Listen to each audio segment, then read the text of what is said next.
Welcome to Incredible Lab channel. Today I'll show you how to delete incognito mode history in your Android phone. Now the first thing you have to do is open up your Chrome browser. Now from here, if I open incognito mode and then tap on three dots, then tap on history. Now from here you cannot find or delete any incognito mode history. If you want to delete your incognito history, just go back and then open a new tab.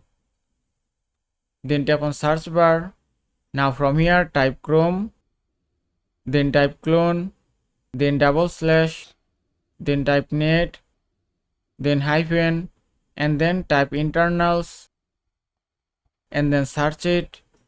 Then you can see this interface. Then just tap on DNS, and here you can see clear host cache option. Then just tap here, and it's done. Now your incognito mode history has been deleted successfully. And that's it. You have successfully deleted your incognito mode history using this simple method. I hope this video was helpful. If it was, please give it a thumbs up and don't forget to subscribe.